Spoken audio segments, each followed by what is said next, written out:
Me encuentro con Juan Manuel Trac Vázquez, quien es doctor en el programa de Procesos Políticos Contemporáneos de la Universidad de Salamanca y experto en Venezuela. De hecho, él es uno de los autores de los capítulos, de uno de los capítulos sobre el proceso electoral de Venezuela del año 2017.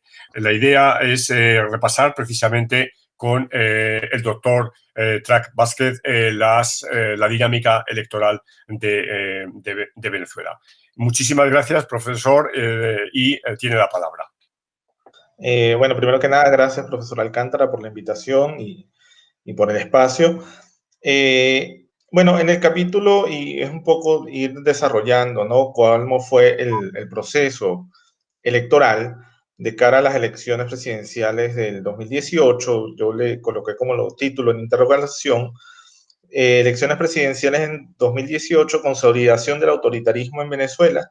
Y lo primero que creo que hay que contextualizar es un poquito el tipo de sistema político que ha derivado, ¿no? Muchos autores han tratado el sistema político venezolano como un sistema como autoritarismo competitivo, en tanto en cuanto se degradaron muchas de las condiciones de integridad electoral, y eso lo vemos en los datos del BIDEN que se citan en el capítulo. Venezuela pasa de una democracia electoral a una democracia, a un sistema autoritario competitivo, y posterior a la derrota electoral del chavismo en 2015, donde pierde control de la Asamblea Nacional, ya se empieza a hablar de un proceso de hegemonización o de consolidación de un autoritarismo hegemónico, en tanto en cuanto ya hay una represión mucho mayor, las elecciones, las consecuencias electorales sobre el poder dejan de tener relevancia.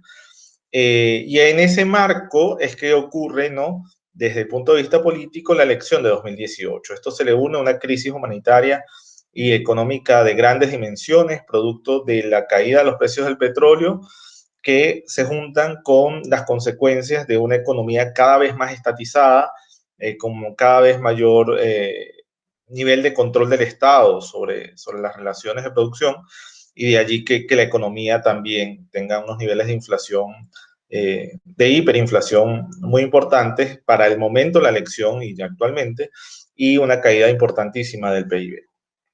Entonces, en ese contexto es que se dan las elecciones del 2018. En Venezuela las elecciones presidenciales se ganan por mayoría relativa, no hay segunda vuelta. Entonces, esa mayoría simple permite que tenga un voto de más ganar la elección. Los mandatos son de 6 años y no había reelección hasta 2009, ahora hay reelección indefinida después de una reforma constitucional. Y luego hay una convocatoria. La convocatoria debería venir del Consejo Nacional Electoral. Y este último punto es importante porque en 2018 la convocatoria la realizó un cuerpo legislativo extraño, que es la Asamblea Nacional Constituyente. Esa constituyente, en pleno proceso de negociación en República Dominicana, se dio asimismo la tarea de convocar las elecciones para mayo de 2018, cuando eran esperadas para diciembre de 2018. Posteriormente, si vemos cuáles son las candidaturas y el proceso de selección de candidatos, tenemos que hubo como 3 posiciones, grandes posiciones. Evidentemente, el Gran Polo Patriótico, dominado por el PSUV, partido que fundó Chávez, fue designado. Nicolás Maduro se autodesignó básicamente el candidato por el gobierno, sin ningún proceso de consulta o de primarias. Luego la oposición se dividió. Por un lado estaba la Mesa de la Unidad Democrática, que estaban en negociación de Dominicana, y al adelantarse a la elección rompen la negociación y deciden no participar, ¿no? Y sus argumentos eran básicamente 3. Uno, que el Consejo Nacional Electoral estaba dominado por el chavismo y que querían negociar un Consejo Nacional Electoral mucho más equilibrado. En segundo lugar, que los partidos habían sido inhabilitados o ilegalizados por vías administrativas y judiciales, y que muchos de sus dirigentes más importantes con capacidad de competir para la presidencia habían sido inhabilitados políticamente o estaban presos. Eso era Leopoldo López, que en ese momento estaba preso, Enrique Capriles Radonsky, que estaba inhabilitado políticamente, que eran los dos grandes candidatos, no tenían posibilidades de participar. Entonces la candidatura allí, la Mesa de la Unidad tiene una ruptura y el partido de Henry Falcón, que es Avanzada Progresista, lanza a Henry Falcón, quien es el único proveniente de la Mesa de la Unidad que decide participar. Y luego hay 3 o 4 candidatos, que quizás el más relevante es Javier Bertucci, que era un líder evangélico que lanza una plataforma independiente. Cuando vemos los resultados de la elección, vemos una elección con una baja participación comparado con los procesos de 2012 y 2013, cuya participación fue casi del 80% de los inscritos. Solo participó en este caso, en la 2018 participó 46%, por lo que la abstención fue de 54%. Maduro obtuvo 6.2 millones de votos según los datos del Consejo Nacional Electoral y Falcón 1.9 millones aproximadamente, lo que hace que Maduro gane con 67% de los votos y el segundo sea apenas el 21%, mientras que Bertucci obtiene 1 millón de votos con un 11% del total. Entonces, cuando observamos este resultado, es el resultado en el cual hay más distancia entre el primero y el segundo lugar, es decir, donde la elección es menos competitiva, si vemos la competitividad electoral entre candidatos, ¿no? Ni Hugo Chávez tuvo un desempeño tan bueno en una elección en 2006, momento en el cual había su máximo momento de popularidad y de mayor bonanza económica.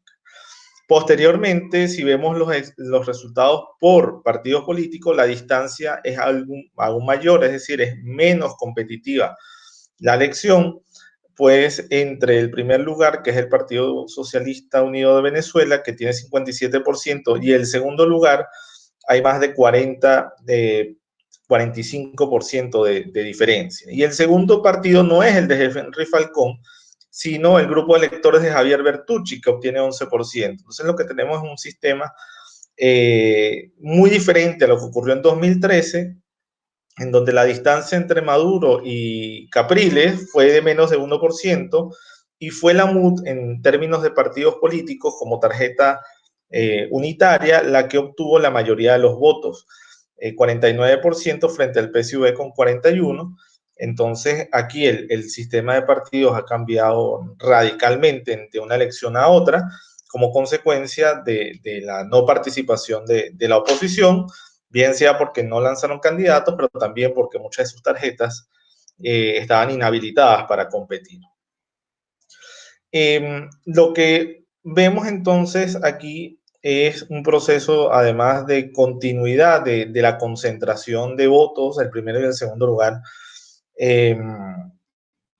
acumulan más del 80-85% de los votos desde las elecciones del 99, pero en este caso, cuando lo vemos por coaliciones, hay una mayor concentración que si lo vemos a nivel de partidos. Entonces, la polarización en Venezuela gira en torno a el eje chavismo-antichavismo y concentra las ofertas partidistas, se concentran alrededor de quién representa, por un lado, chavismo, que en este caso es el PSUV y el Gran Polo Patriótico, y el antichavismo, que regularmente ha sido la Mesa de la Unidad Democrática desde su fundación en 2008-2009 aproximadamente.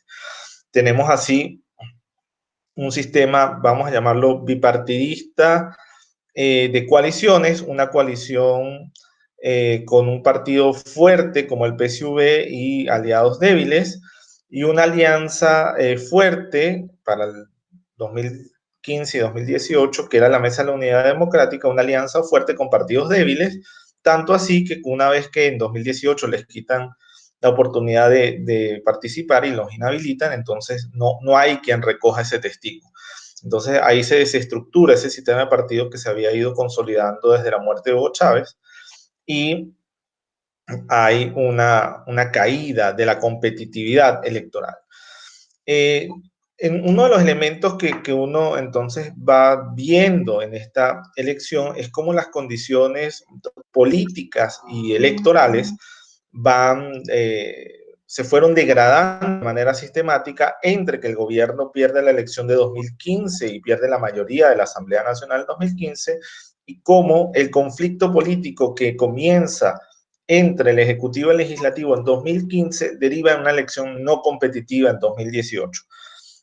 Pasa por el boicot del referéndum revocatorio en 2016, la elección inconstitucional de una Asamblea Nacional Constituyente sin hacer un plebiscito o un referéndum previo para ver si la gente quería esa constituyente o no, pasa por la manipulación de las condiciones electorales en la elección de gobernadores y alcaldes de ese mismo año de la constituyente.